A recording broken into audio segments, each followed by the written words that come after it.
Söhbet men de şerde okuwaram. O ne iyiydi?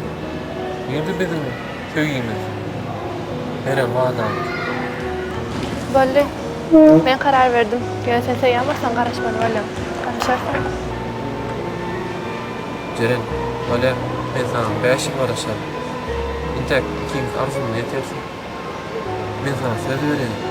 Sen bana söz vereyim. Söz bize bir Allah, bir Ramazan dağı şayet. Olya, men size şayat bolup durup bereyim. Yöne. Sizin her ýeriniz bir gowy görýän gadyňyzy maňa delil goýup gidin. Ene. Haçanda inni kitapar duguşsaňyz, şu wagty gelip menden alýaňyz. Oňa çelli bolsa men şu taýda çykyp goýjak bolýarmy?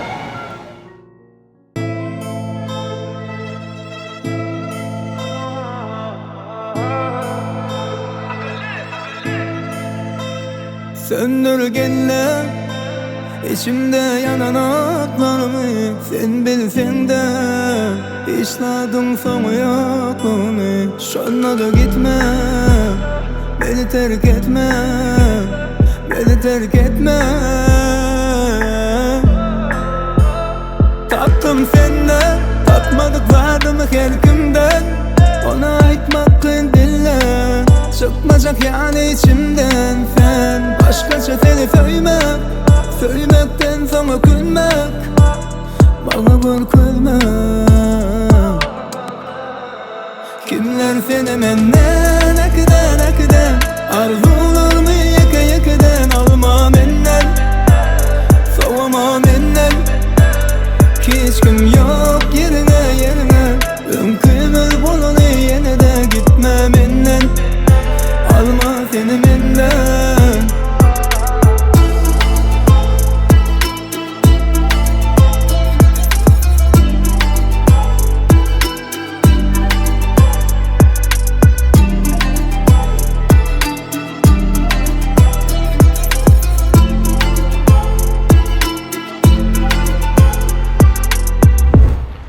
Ceren, komu? Oy, sen oğlum. Ого, Витка, это?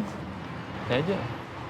Эй, О, привет. да. Привет, как дела? дела? Хорошо, А хорошо. я тебя искала везде. Да, я вот встретился с одноклассницей Джерена. Помнишь, я тебе говорил о ней? Он мне про тебя много рассказывал. Да.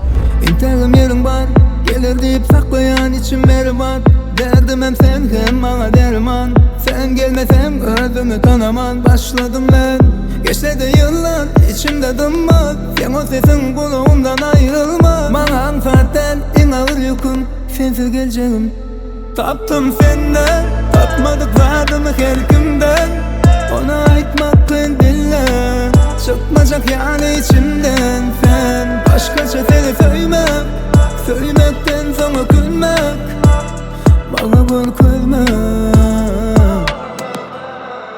kimler seni menden akıdan arzularımı yaka alma menden soğuma menden hiç kim yok yerine ömkümüz bolunu yine de gitme menden alma seni menden Yine inni vakti boldu. Gökçe. Ähli sırlan üstüne açmalı. Ceren, ulan sana.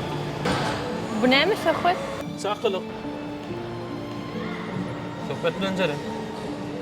Oynatýanmy söhbet? Şu an men oynadam. Yani söyleyma deyip oynatdım. Yönene geç. Teňeden oýnun, biziň arzumyzyň, sevgimizin soňuny kuletdi.